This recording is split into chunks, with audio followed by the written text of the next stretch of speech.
pleasant day to everyone. So today I will be talking about the commentary article I did back in Research 1, which is Potentials and Challenges of Teledentistry and Modern Dental Practice. My main point number 1 is its use during the COVID-19 pandemic. During the COVID-19 pandemic lockdown, many establishments were forced to close, and there was a shift in patient priorities in hospitals and clinics. They focused more on urgent and emergency care rather than routine procedures. And despite the pandemic's disruption to the healthcare system, dentists were able to have ongoing care, especially for those patients that were not emergency cases but still needed follow-up checkups, such as orthodontic patients. Next, it has a increased accessibility. Because of increased accessibility, virtual consultations help dental providers reach a larger audience. This is especially useful for people who do not have easy access to dental care or who have mobility concerns. Patients can discuss their dental difficulties, receive advice, and sometimes even obtain early diagnosis without having to visit the dental clinic physically. And its challenges to teledentistry is one of it is it has a limited scope of care. Some dental diseases and procedures necessitate physical examination or in-person interventions. So teledentistry may not be appropriate for many forms of care,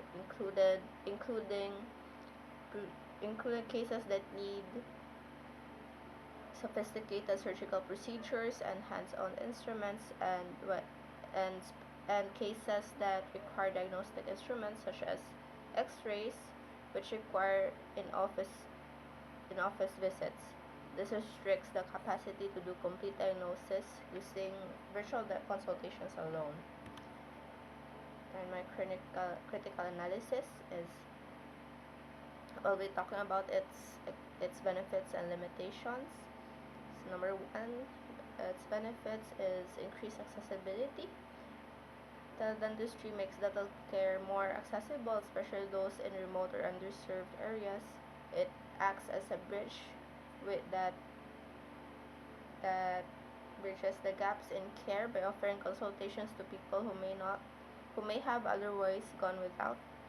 And next, convenience and efficiency. Virtual consultations save time for both patients and practitioners by reducing the need for travel and streamlining appointments.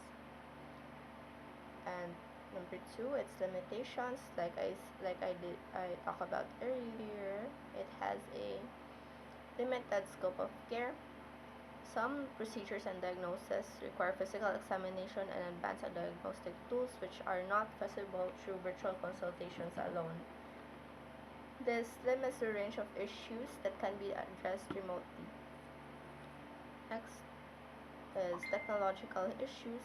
Poor internet connectivity and lack of access to digital devices can limit the effectiveness of teledentistry for some populations. Additionally, the need for digital literacy among patients and practitioners poses a challenge as well. And its significance and implications is one of that is expanding reach to underserved areas.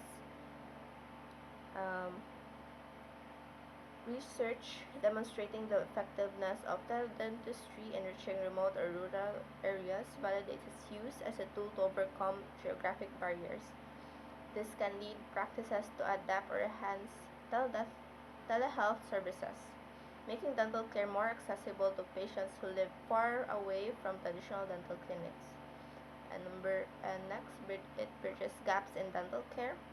Findings that show teledentistry's ability to bridge gaps in dental care highlights its role in addressing disparities in access. This can encourage practices to incorporate teledentistry to serve populations with limited access to in-person care, and thereby improving equity in dental health services. So that's all for today, and thank you for taking the time to listen to my presentation.